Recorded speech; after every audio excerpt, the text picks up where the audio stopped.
Good evening, everyone, and a very warm welcome to today's panel discussion. I am Sweta Chatterjee, and I'll be moderating this session titled From Cookbook Labs to Critical Thinkers Implementing Inquiry Based Physics Education and Assessment in High School. I am an M.Ed student at the International Teachers University and a PGT physics teacher at the Heritage School, Kolkata, teaching across ISC and IGCSE curricula.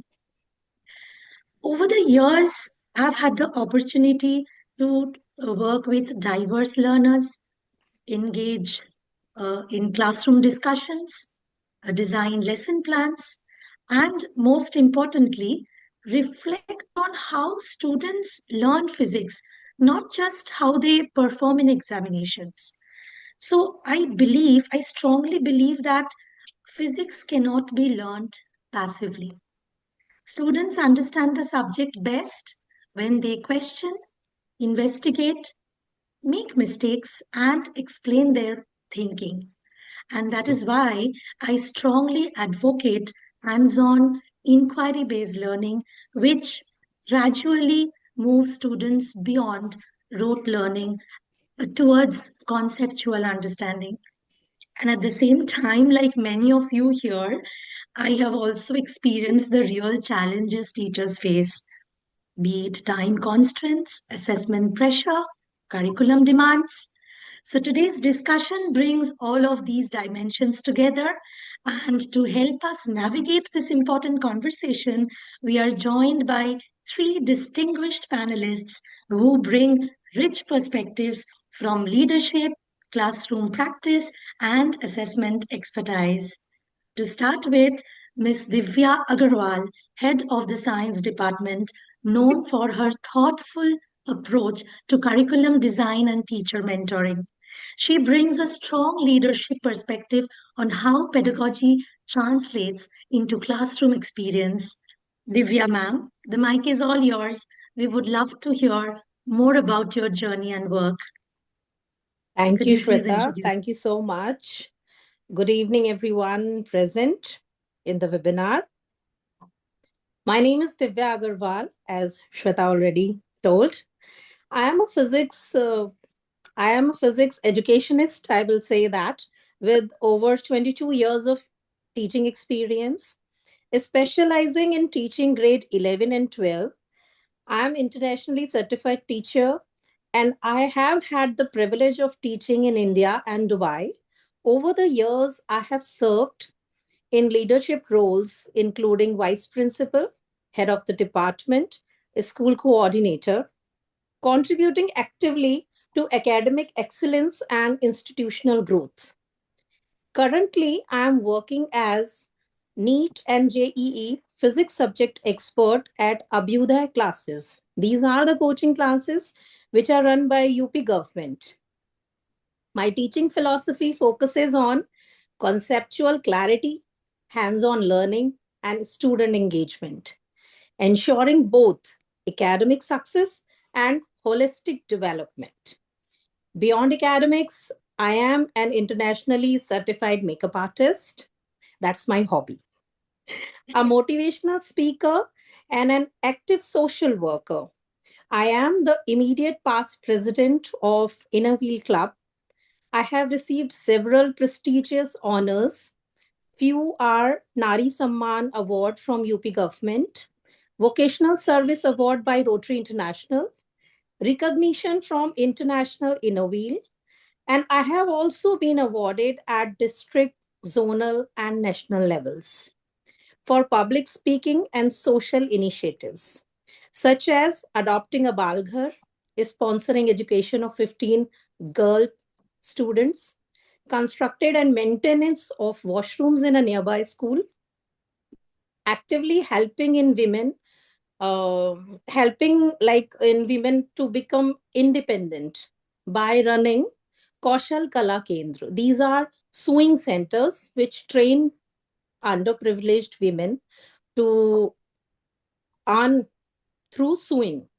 and we donate sewing machines also in the centers.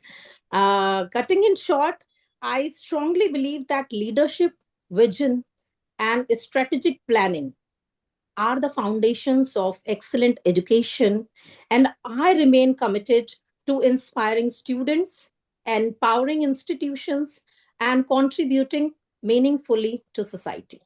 Thank you. Wonderful, ma'am. That's inspiring.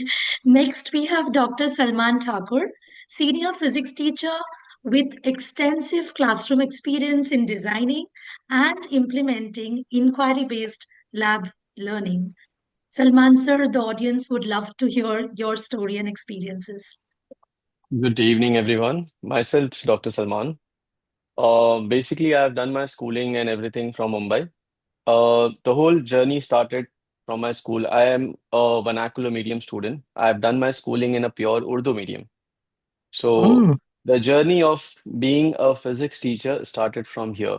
So I'll just take another 20 seconds to explain that because I was a pure Urdu medium student when I was in my till 10 everything was okay because I was studying everything in Urdu, which was fine with me. The moment 11th grade started, everything was like physics, chemistry, bio, maths, everything is English for me.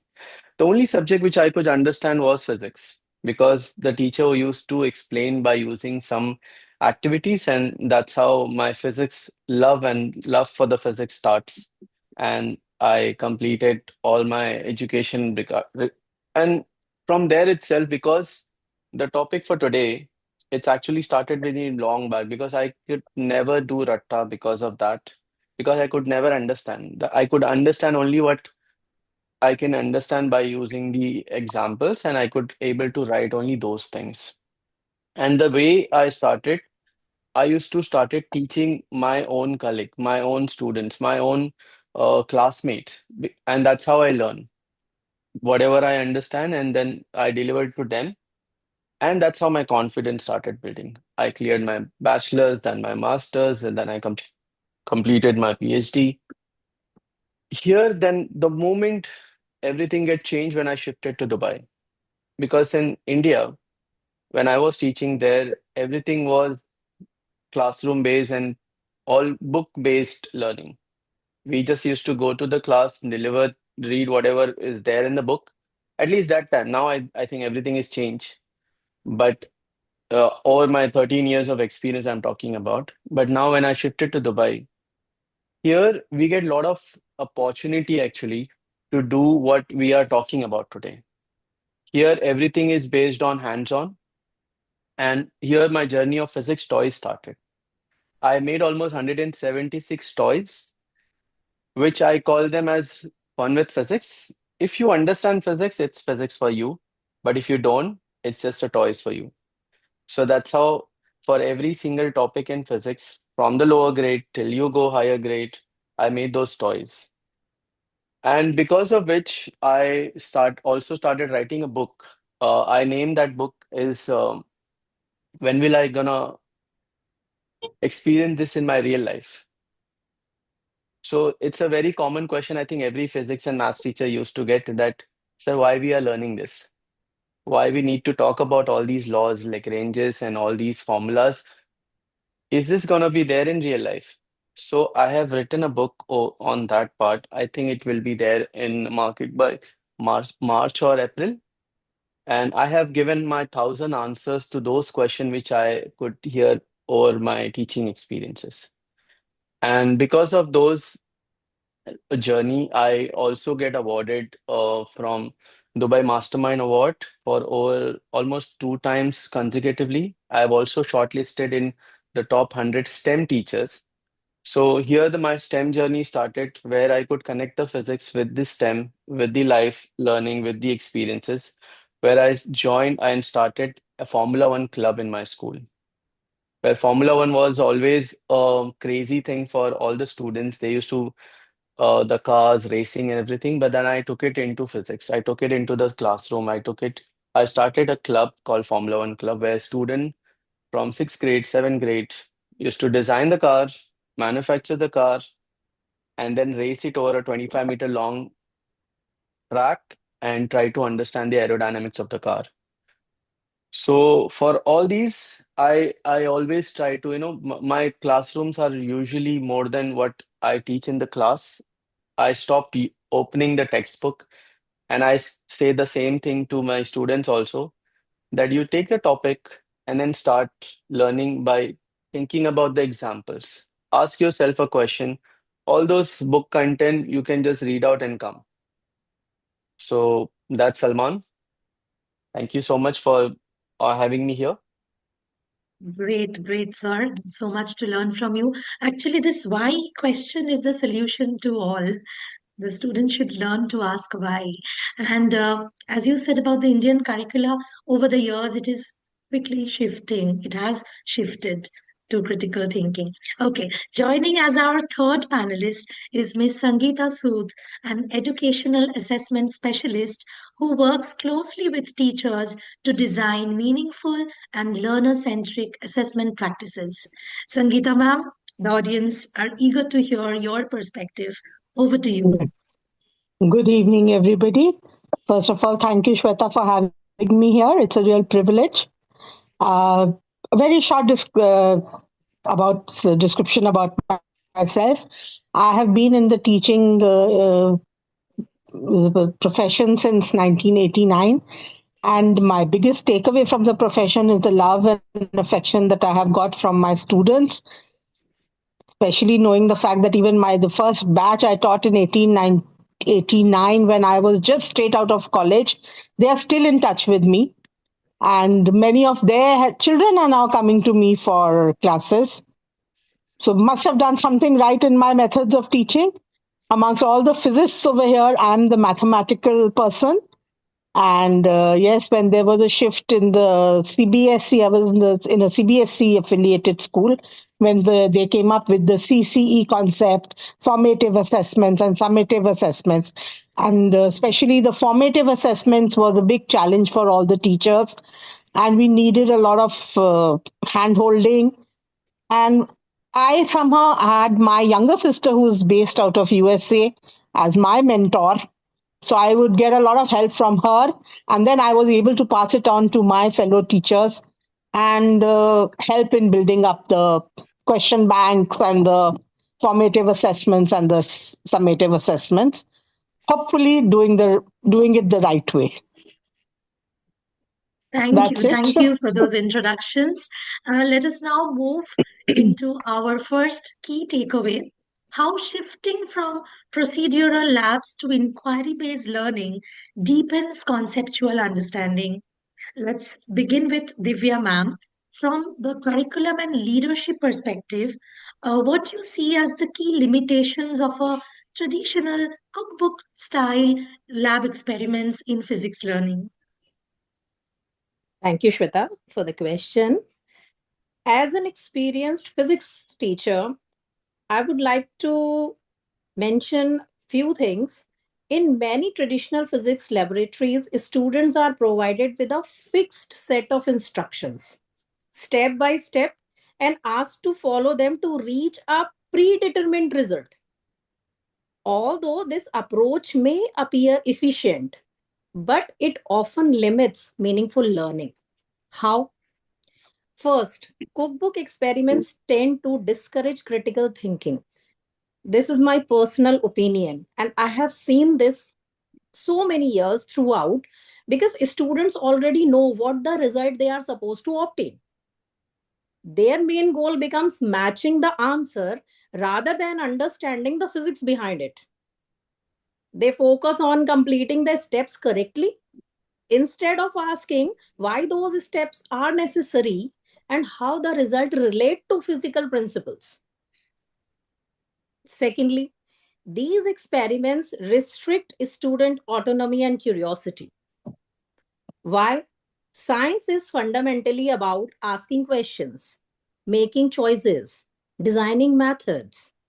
Cookbook labs remove these opportunities, turning students into passive followers rather than active learners. As a result, student may finish the experiment without truly engaging with the concept being studied. Thirdly, the labs offer limited exposure to real experimental challenges. In authentic scientific work, data is often imperfect, instruments have limitations, unexpected problems arise. However, in our highly structured labs, tend to hide all these realities, giving students a false impression that physics experiments are always smooth, precise, and predictable. Fourthly, they often weaken the link between the theory and the practice. Why? Student may collect the data, apply formulas mechanically, yet fail to understand how experimental evidence supports or tests physical laws. The experiment becomes a routine verification exercise instead of an opportunity for exploration and reasoning. Finally, such experiments can reduce student motivation. This I have seen so many times in my lab sessions. When every student perform the same procedure, obtain the same result, lab feels repetitive and uncreative, which can diminish the interest and enthusiasm of the student. And I like to conclude with, while cookbook style experiments may help the students learn basic laboratory techniques, basic lab ethics, they do not effectively promote deep understanding, scientific thinking, and investigative nature of physics. Thank you. Thank you, Divya ma'am. The leadership perspective really sets the context. And I completely agree with you. Some students come and submit a perfectly written lab report, but when you ask them simple why questions, why the slope changes, or why the result is deviated, they struggle. So, lab work becomes a task to complete, The not a best phenomena example to is understand. in grade 12, there is an experiment to find out the angle of minimum deviation for a glass prism. And we all Yes, know all the students will plot the same graph. They'll get same angle of minimum deviation, but they cannot explain when and why it is increasing and when and why it is decreasing. So this true. we have seen round the years. We all are teachers sitting here and we Yeah, have experienced this, yes. in which So the now, students who has done it seriously, sincerely, who achieved it, they gets demotivated. Demotivated. true. So, Yeah, ki, this is same for all. Then what else I have done? What special so, I have done? Yes. so. So now I'm Thank you. curious to hear how this plays out in the classroom. Salman sir, from your classroom experience, how does inquiry-based lab work improve conceptual understanding and scientific reasoning?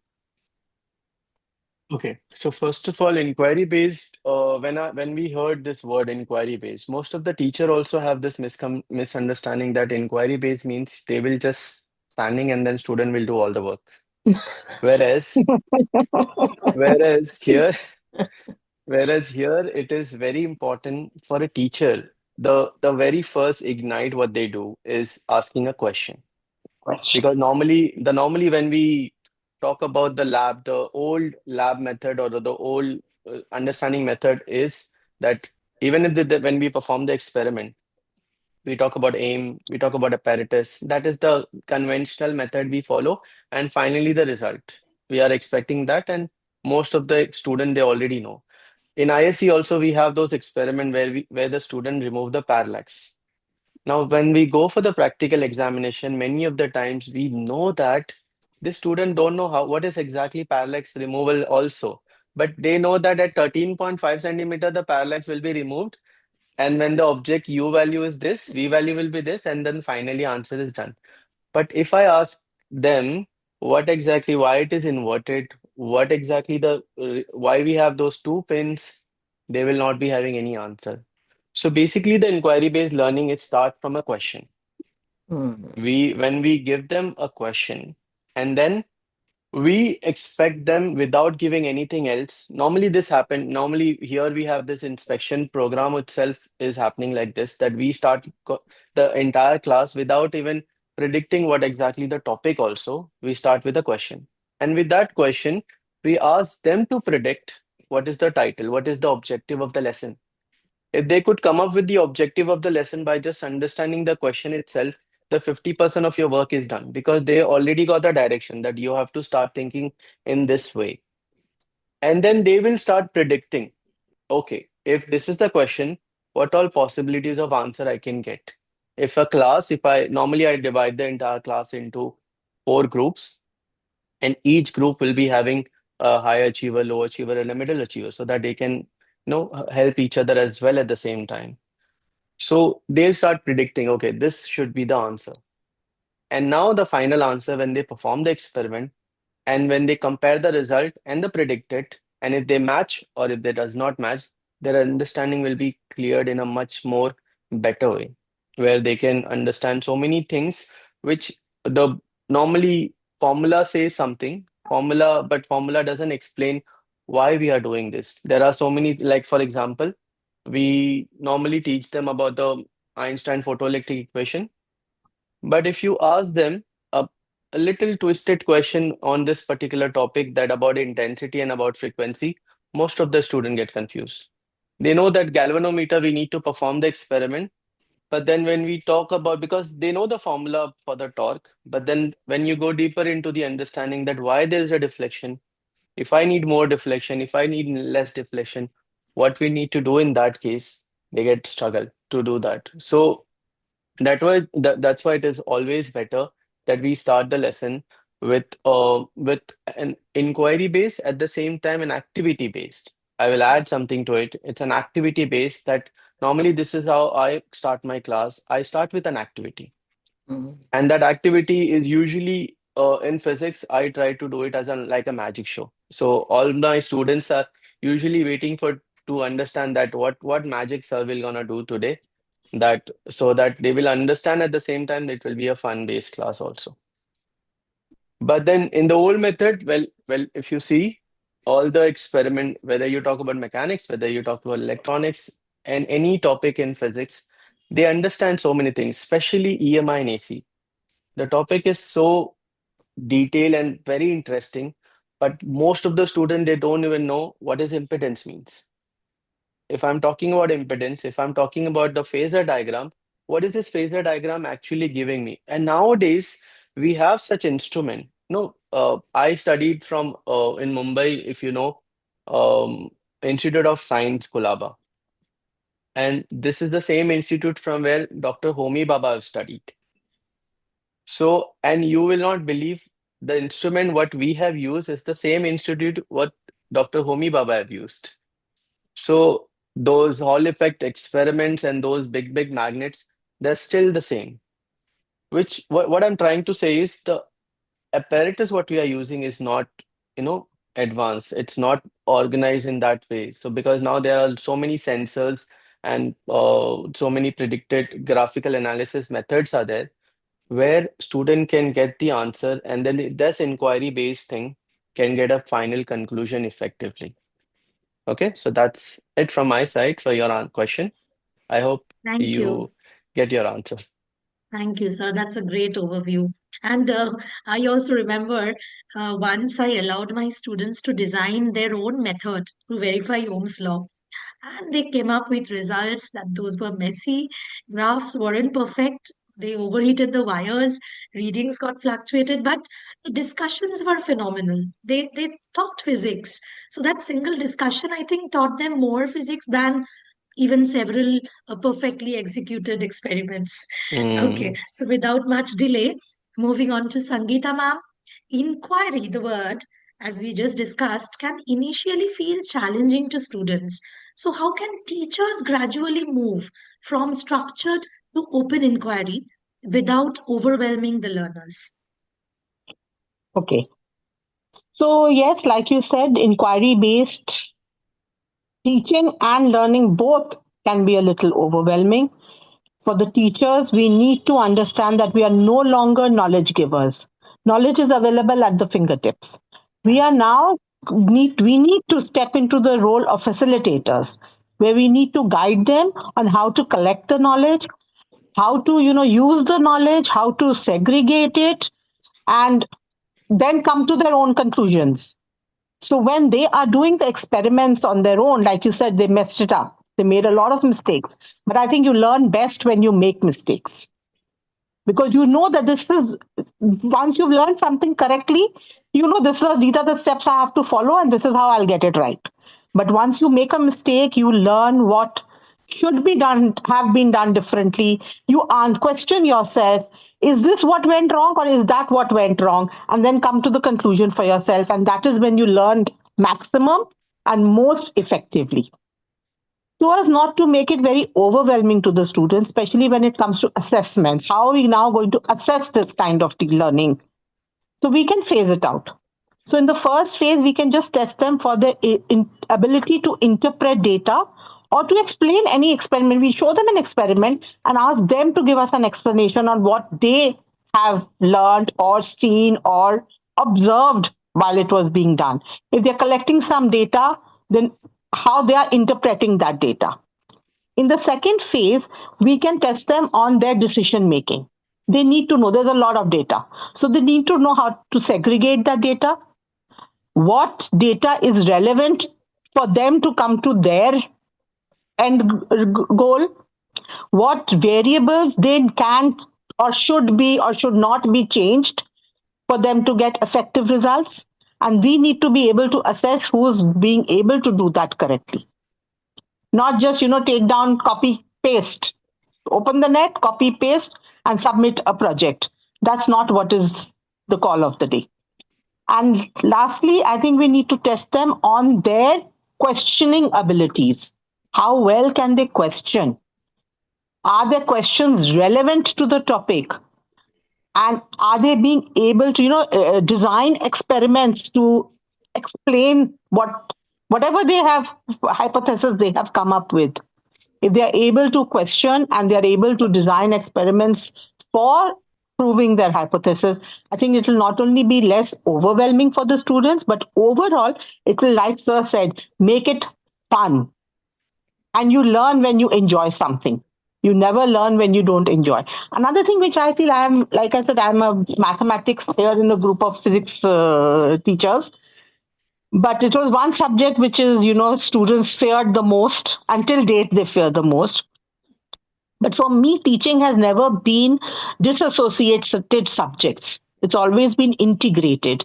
So how we can not just, do inquiry based, but also integrate subjects where they also get to answer questions of based on that experiment, maybe of a different subject. Because they're ultimately for wholesome development, we need to study as a total, not as history separately, geography separately, English. We can inculcate all of them together. We can integrate many subjects together through a simple experiment that we may do, and have them then do research-based studies on that. Oh, ma'am. Thank you. Thank you. That gives us a balanced picture. And absolutely, as you said, scaffolding is the key. I mean, we as teachers should not jump quickly to too many open-ended tasks. The students may feel lost. So inquiry is basically a journey. It's not a switch we flip overnight. So maybe True. giving them a question and letting them decide how to approach it. So over time, just like their curiosity, their confidence will also grow. Also, Thank you, ma'am. So we have clearly seen how inquiry transforms learning. But that naturally raises another question. If learning changes, shouldn't assessment change as well? And that's where we come to our second key takeaway, that assessment methods must shift to measure reasoning skills and yes, conceptual explanations. So, a yes. common concern among teachers is board examination. So, Divya ma'am, from a leadership perspective, how can inquiry based assessment align with board requirements? Yeah, actually, I would like to repeat the question once. Can inquiry based assessment really work in a system driven by board examinations? At first, these approaches may seem contradictory, but when used thoughtfully, they don't just coexist, they strengthen each other. Board examination focuses on syllabus coverage, conceptual clarity, and standardized evaluation. Inquiry based assessments, meanwhile, emphasizes questioning, exploration, critical thinking, and application. The alignment lies not in changing exam goals, but in changing how we prepare students to achieve them. Inquiry based assessments shifts learning from rote memorization to understanding. When students ask why, how, they explore real life situations, analyze case studies, or interpret data given to them, they are practicing exactly the skills modern board exams demand: application, analyzing, and reasoning. Also, inquiry tasks can be clearly mapped to board exam competencies. When students design experiments, when they justify answers, or they reflect on outcomes of the experiments they conducted, they learn to structure responses logically, support ideas with evidences, and express concepts clearly. Key element of high scoring answers in board examinations. Inquiry based assessments also work powerfully as formative assessment. Continuous feedback allows teachers to identify learning gaps early and address them well before the examinations. Preparation becomes ongoing and meaningful rather than rushed and stressful. We can further strengthen alignment through guided inquiry. Not every activity needs to be open ended. Well structured inquiry tasks aligned with the syllabus objectives and exam patterns also. Keep learning focused while still engaging students actively. Most importantly, inquiry based assessment builds confident learners. Students who truly understands the concept can apply them in unfamiliar contexts. For them, board exams are no longer intimidating tests of memory, but opportunities to demonstrate understanding. Inquiry based assessment does not compete with board examinations. In my opinion, they complement them. When aligned with the syllabus outcomes and exam requirements, it prepares students not only to score well, but to learn deeply and think independently. Thank you. Thank you, ma'am. This is such an important clarification. Actually, many teachers fear that inquiry based learning might pull students away from exam readiness.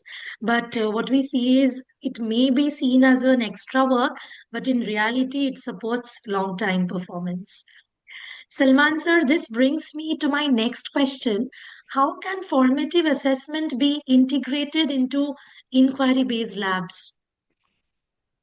Okay, so let's understand first here when I say inquiry-based learning. So, what is exactly formative-based assessment here? So, understanding the thinking and ability of the child, not directly at the end. Because what is the conventional method normally we used to follow is we have a viva, we have a lab, we have a final result, everything done. So result can be, it can be predicted one. We know all the result, like if I'm using a 10 centimeter focal lens, my final answer will going to be 10 centimeter only. There is no other way. There is no other answer possible. Or maybe 9.8 or maybe something else, a little bit here and there. But then when I integrate this formative assessment into my inquiry-based learning, so formative assessment is basically you can say it's kind of a uh, steering wheel of your inquiry based learning. So if your inquiry based learning is going good, only if your formative assessment going good, where you check the understanding of your child, of your student at every single stage. So very simple idea is that after every single explanation, what you do, take a pause, ask question, and then ask the same thing from them as well because you don't know that where the misconception and the misunderstanding starts. So when you do that formative assessment, whether you do it in the form of a test, whether you just orally ask them a question, it clears out in both the ways. So most of the student, when I say physics, I teach them physics as a story. So starting from an electrostatic where charge is the hero, where the same charge moves, it goes faster, like current electricity, electromagnetic induction, and finally the real picture is we were all talking about light. So if a story does not clear in the electrostatic itself, where those students are not really sure, they are, still not serious about the 12th grade. So that misconception and that understanding problem start and that goes till the end. So whether you talk about the formative understanding towards the entire year, or it is just one particular chapter, or it is just one particular class, your formative assessment can be done on a very frequent basis in the form of a question to order to check. There are many examples where when the students are performing the experiment, as I already said about the lens experiment also, the same way we can talk about the LCR experiment, where if the capacitor is going, you can normally, what I do is I ask them a wrong question or I give them a wrong answer. So by giving them a wrong answer, if they are already not clear anything, they will say yes, yes, yes, yes, and then just expecting us to go ahead. But then if a student clearly understand, he will stop me, sir, what are you teaching? This is wrong. So that can be easy for me to just check the understanding in between. So as I said, the formative assessment, I think, is the main steering wheel if you want your class to be an inquiry based. Thank you so much. Absolutely so. Yeah, an assessment should happen during the learning, not at the end. And During. sometimes I feel that lab reflections also are sometimes good and powerful because they reveal how students are thinking, not just how they Yes, concluded. yes, yes. Building on that, Sangeeta ma'am, what assessment tools best capture students' reasoning and investigative skills? Okay.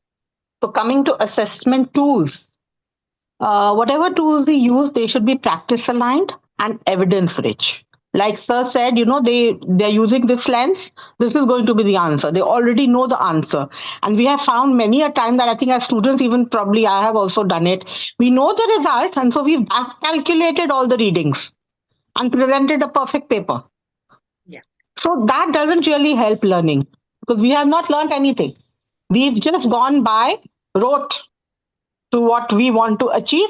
We know what we want to achieve and we've achieved. So, first of all, we need to have a very clear analytic rubrics which separates out reasoning, use of evidence, and scientific communication.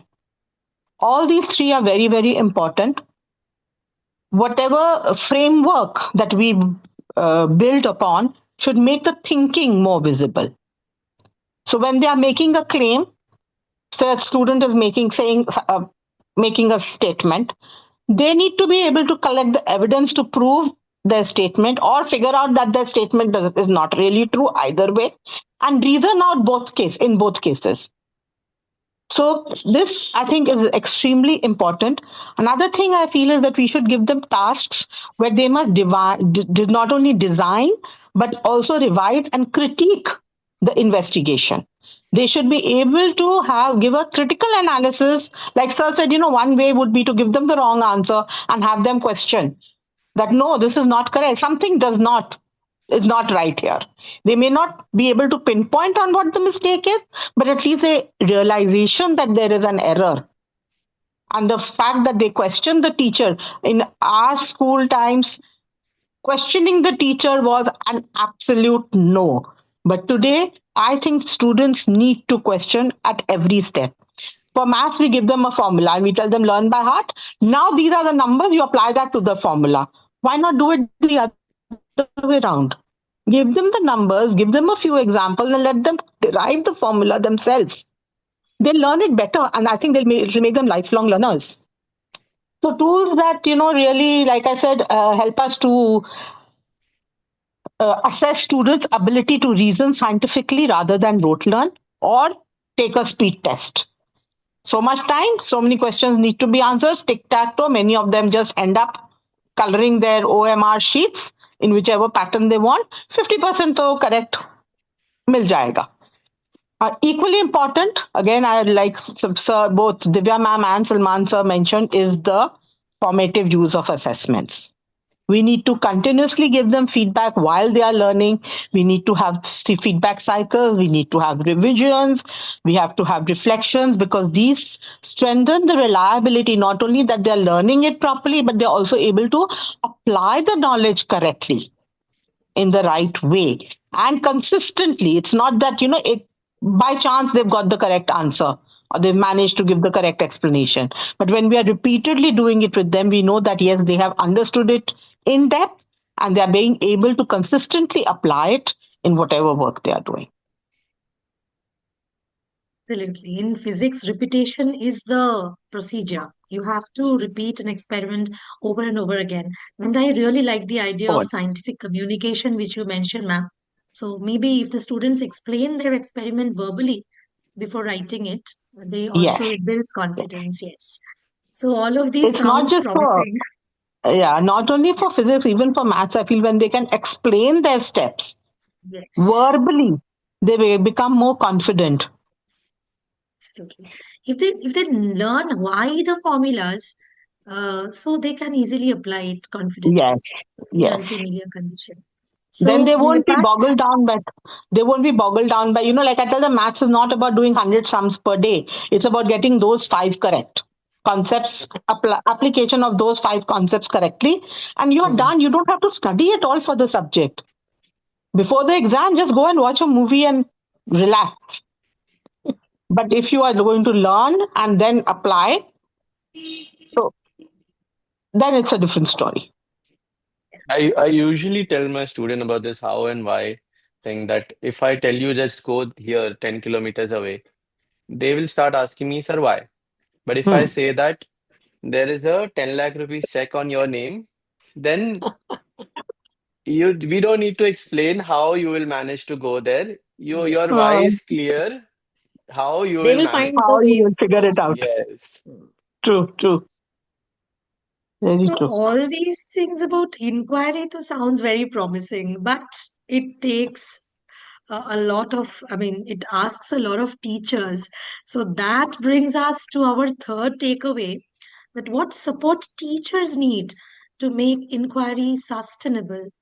So again, question to Divya ma'am, how can schools support teachers in adopting inquiry-based physics meaningfully? See, strong schools are built on strong teachers. Without teacher, there is no school. Supporting teachers does not mean adding on more to their plates. It means empowering teachers to grow, Yes. reflect, and excel in the vital work they already do every day. Schools must commit to purposeful professional development. I personally feel that. Learning opportunities should be relevant, practical, and led by teachers themselves. Not generic sessions, but meaningful experiences that honor their expertise and directly strengthen classroom practice. When professional growth is respected, it becomes motivating, not draining. Schools must intentionally protect time for collaborative planning because collaboration is not an add on, it is essential.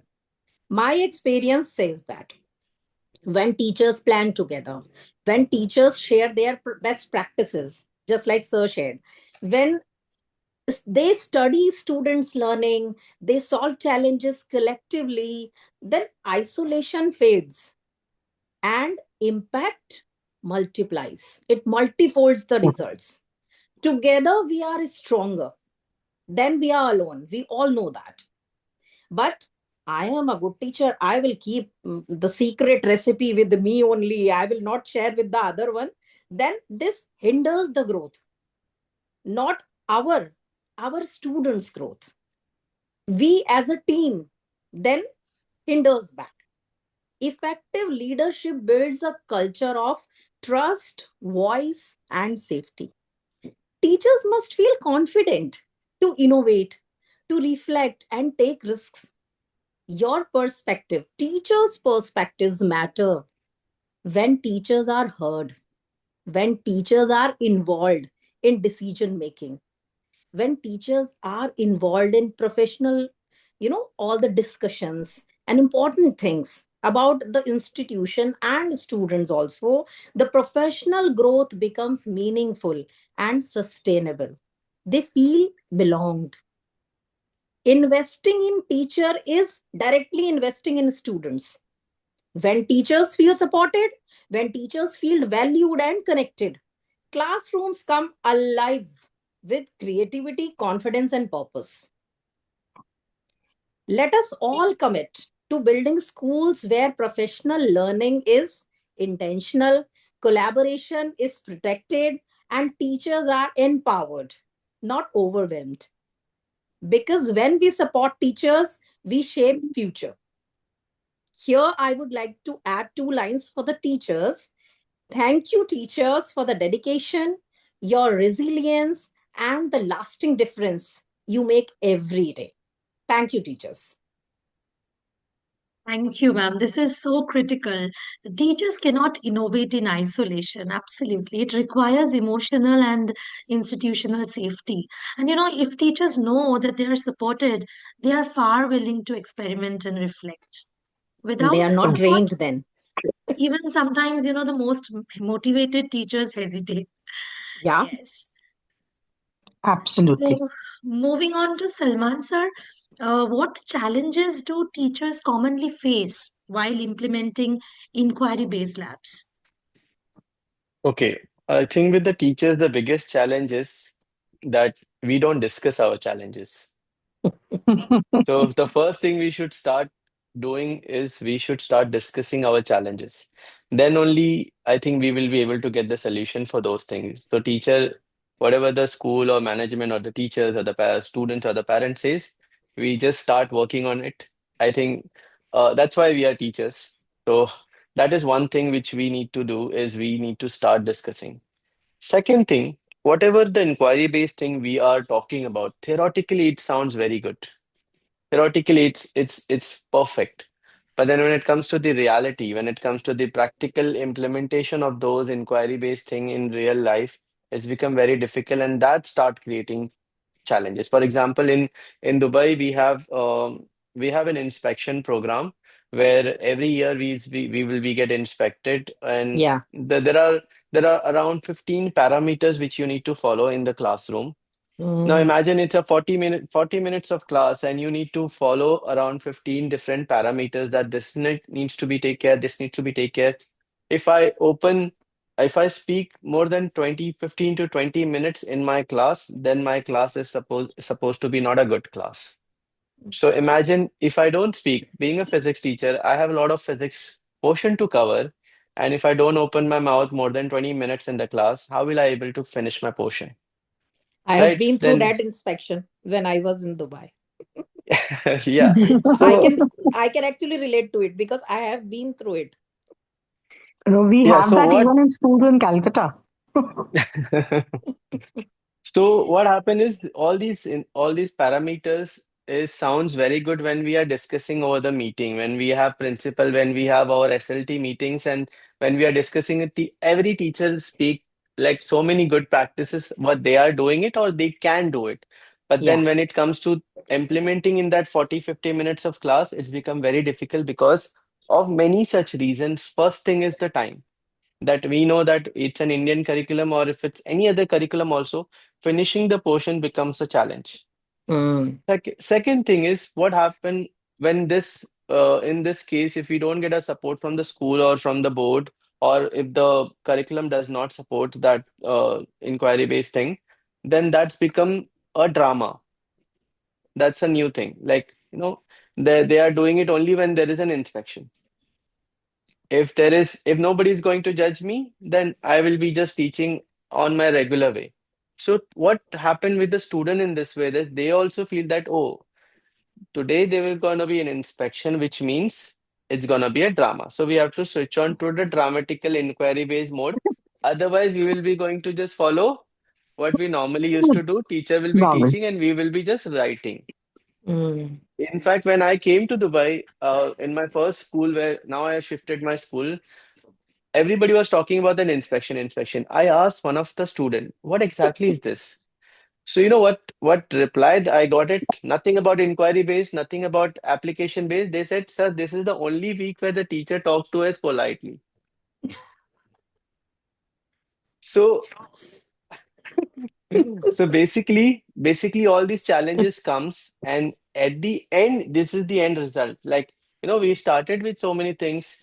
We need to finish the portion, especially with the board classes. Another challenge for the those who teach the board classes, they have to show the results also. Physics results, maths results, always like a problem.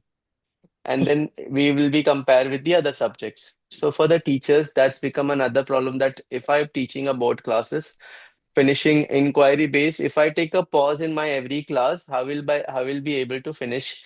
As I said, I only said that you have to take a pause and then ask the question, and again, I think practically it will be not possible with all the lessons at least.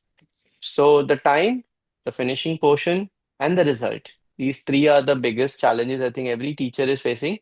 But more than that, the bigger one than all three is we don't speak. Thank you, sir. You talked about the real concerns, and acknowledging them is the first step towards solution. You said we don't speak, and the way you said the drama, that reminds me of integrity. Doing things right even when nobody is watching you. Watching. That's the Yeah. integrity, yes, that we as teachers should have it. So uh, there's a audience. I can see there's a comment from Manisha ma'am in the audience. Academic time needs to be devoted properly by the administration so that the balance can be maintained between True. activity-based learning and teaching. Absolutely right. Yeah. Moving on to the next question, the final question, because we are almost towards the end of our session. Sangeeta Mhm. ma'am, what role can low-cost resources and digital simulations play in inquiry-based learning? Okay. So both of these are very, very important in inquiry-based learning. First of all, let's come to the low-cost resources. To make inquiry-based learning available to a larger audience, we need them to be able to collect material from near them, around them, or low costing to develop an initial concept. Once they have developed the basic concept, then they can move on to digital simulation to test the understanding more deeply, where they can change the variables very easily, which Mm. they might not be able to do, it may be impossible or very difficult to do in a lab.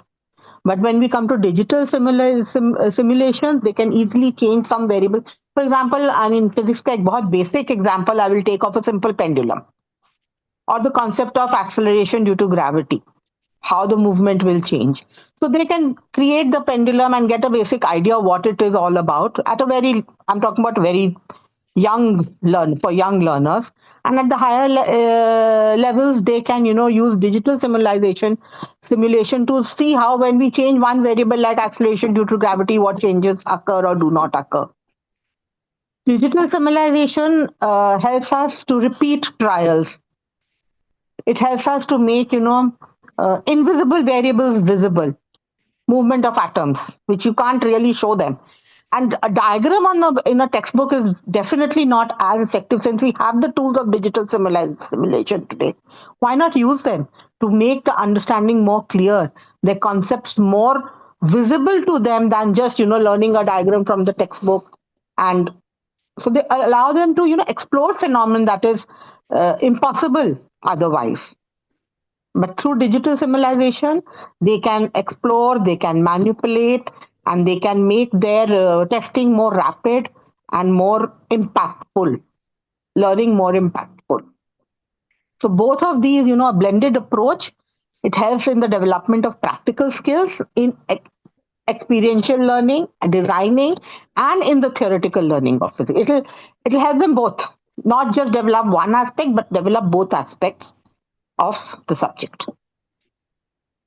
Absolutely. Simulations allow experimentation not only where the resources are limited, but the fact that, as you said, they allow students to manipulate variables, to observe the patterns, and Yeah, test the predictions. This is yes. basically the heart of inquiry, which we are talking about. Inquiry-based learning. Yeah, it Absolutely. can go Absolutely. alongside the physical lab work. And platform like Absolutely. we all of us use, especially the physics teachers, FET interactive Yeah, simulations, then I was going Yes. to Desmos. say about Yes. Yes. Yeah, wonderful. Desmos Hmm. works well very for the graph, and Well, even in India, O Labs is a very good true. virtual Yes. experimentation Hmm. site. I think Yes. half of the physics was not possible without that FET simulation. Pet Mhm. simulations. And I think one more thing I think I need to add that teachers training, because nowadays as this AI era and then so many things added, we should go beyond ChatGPT.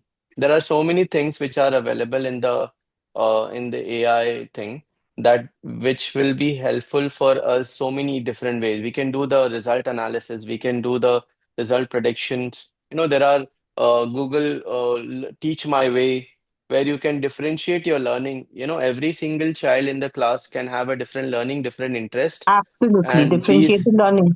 there is something called as teach your way. So where or learn your way. So basically that can Learn.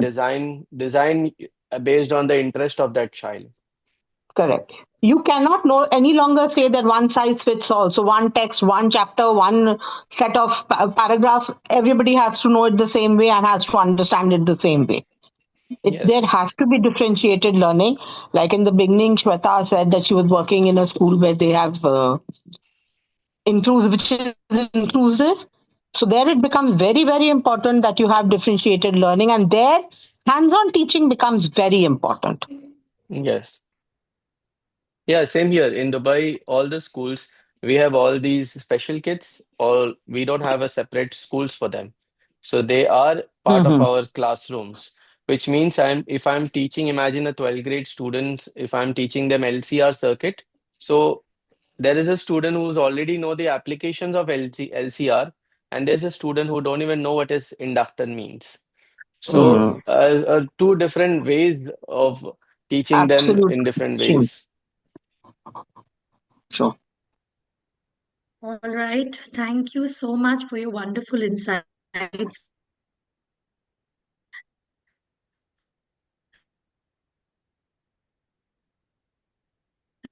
I Let's think see if we Shweta have have network any issue. questions Yes, from the yes, I feel the audience. same way. Question from, hello, am I audible? Now Yes. you're Yeah. audible, Shweta. There is a question from Prerna Jaiswal to everyone. Any one of you can address it.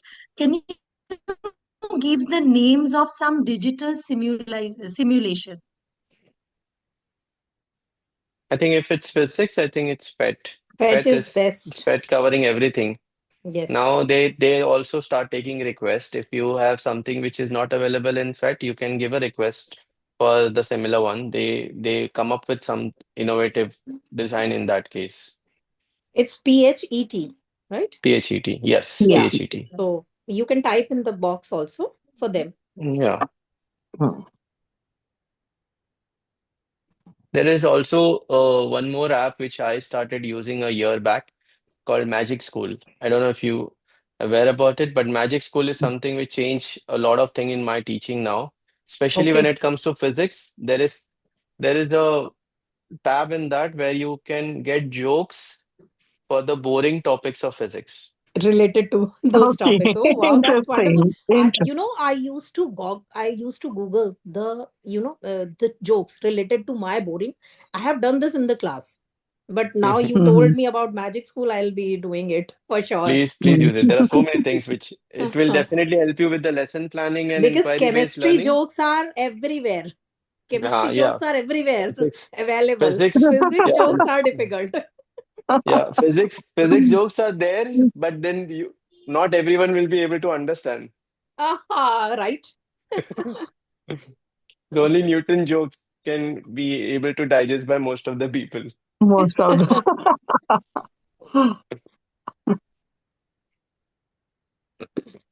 I think Shweta again our network has gone. Yes. is having some problem with the internet. Shweta, you are with us? Mm, Yes.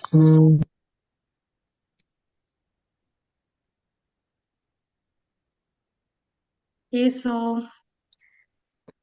am I audible? Yeah. Yes. Now it's audible. Yeah. Okay, so I feel we are almost at the end of our today's session. Time is almost Mm, 60 minutes. So Yeah. let's, Perfect. so as we conclude, what I feel one message stands out clearly is physics is not about completing experiments, and I would like to end with a simple reflection that when our students leave school, very few will remember the exact steps of an experiment. What they'll remember is how it felt to discover, to question, and maybe to make sense to the Correct. world. So inquiry-based physics is Absolutely. not about producing perfect results and graphs. It's about producing curious minds, and that perhaps is the most meaningful outcome of education. Yes. So let us continue working towards physics classrooms where students Absolutely. don't just learn formulas, but they learn to think like physicists, right? So maybe I think these changes will not begin with policies. It begins with small classroom choices. Maybe Small, one lab small steps. redesigned, Small steps. one question asked differently. Yes. Yes. So I would like to sincerely thank our panelists for their wonderful insights, honesty, and practical wisdom. Your inputs have added tremendous value to today's discussion. And last but not the least, thank you to our audience for being with us, especially on a wintry Sunday evening when staying warm could have been more tempting. Thank you, and have a wonderful evening, all of you. Thank you, everybody. Thank Thank you. you. Thank you, It was everyone. wonderful connecting and having such a wonderful physics session. That was enjoyed a lot, where people I talk also about enjoyed it a physics. lot. Thank you, Shweta. Revised my Nice Thank you. meeting physics. you, Sangeeta ji and Salman sir. Thank you. Same here, Thank you, same Wonderful here. ma'am. Nice evening. meeting everybody. I hope to Thank you, stay Shweta. connected Thank to you. all of you. Yes. Absolutely, absolutely. Thank you. Bye bye. Bye. Bye bye.